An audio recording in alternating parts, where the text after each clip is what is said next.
Welcome to Brawlers Hub. Hi, my name is Gil, and in this video, I'll show you how easy it is to create your own character in Brawlers Hub. Please note that this is an early alpha version of the project, so everything you see is a work in progress and subject to change. Let's dive in. I could start with a quick tour of the menus, but for now, local and online game modes aren't functional, and the options menu only contains standard controls, audio, and display settings. Instead, let's focus on what really matters right now, your beat-em-up creation tools. Since this is a fresh build, there are no mods installed yet. Let's create our first one. We'll start by giving it a name, a description, and a presentation image. These elements will identify your mod as you browse through available ones to play.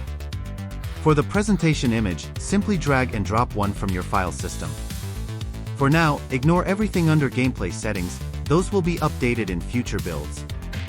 The mod we just created can host custom characters, levels, and palettes, everything you need for a complete beat-em-up experience. Now, let's create our first character. I asked an AI for a name, Dante Cross. That'll work. You can create a character from scratch or copy the mechanics of an existing character. Since this is our first, we'll start from scratch. First, let's add some presentation pictures for Dante. Portrait and preview are shown on the character select screen. Icon appears in the in-game HUD. Brawlers Hub supports characters of any size as they're scaled to fit in-game. A recommended sprite height is around 80 pixels. Dante's sprites are over 120 pixels, so we'll scale him down to 65%. The weight setting isn't functional yet, but it will affect the ability to push objects. Next, we'll add Dante's first animation, Idle. The easiest way to do this is by dragging an animated GIF into the play area.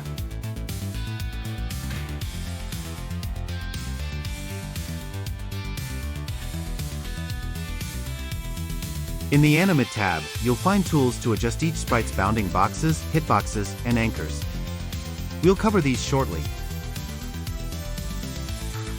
Now, let's add a jump animation. This time, we'll drag individual sprites to demonstrate how to build an animation without a pre-made GIF. If all images are the same size and the character is aligned in them, pivots will be correct. That is not the case for these sprites, so we'll need to do adjustments. While Brawlers Hub automatically calculates sprite pivots, manual adjustments are often needed, especially for animations involving body stretches. The pivot defines the sprite's position relative to others and the world, usually set at the character's feet. Using the ghost sprite as a guide, we can align each frame for smooth transitions. Take your time here to ensure animations flow seamlessly, both individually and in relation to other animations. Next, we'll set the duration for each sprite.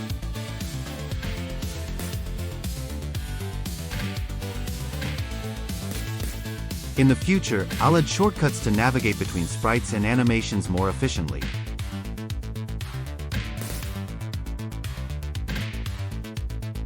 Oh, we're missing a frame.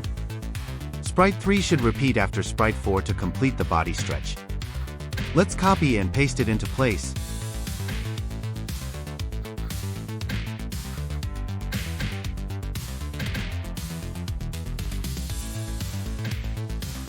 Now let's see the final animation. Personally, I prefer working with animated GIFs. They're quicker and easier to use, and there's software available to help you create them before importing them into Brawlers Hub. Alright, let's equip Dante with a vibrant baseball bat. First, we'll create the bat as an entity. Every entity has an idle animation, which stands vertically by default. This allows for rotation, as you'll see in a moment. We'll add another animation for when the bat is held by Dante. This sprite features a cut where Dante's hand will be placed, creating the illusion that his hand overlaps the bat, even when the bat is drawn on top of the character. The pivot aligns with the hand's position, which becomes the rotation point. Next, let's define the bat's anchor location in Dante's animations. Anchors are generic points that attach entities to characters. In the Anchor Preview panel, we select the bat to preview its position.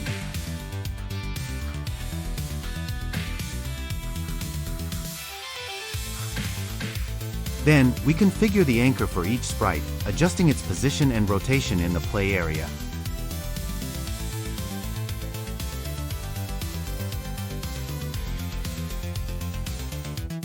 After setting the anchor on each sprite, our idle animation is ready for any weapon.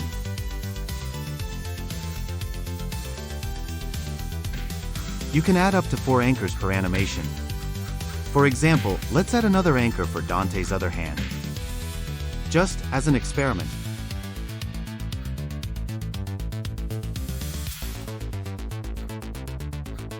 Anchors can also be used to position enemies during grab moves.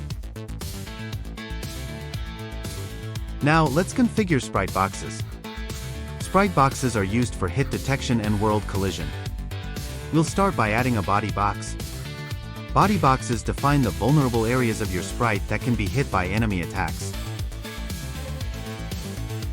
For more complex hit detection, you can add multiple boxes of the same type.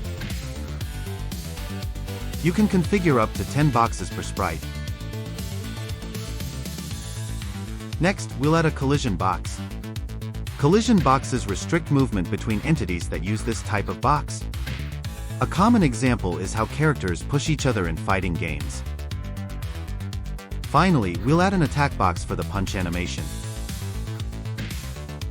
You can choose from a preset list of attack types, but you'll also have the flexibility to customize these, or create entirely new box types specific to your mod.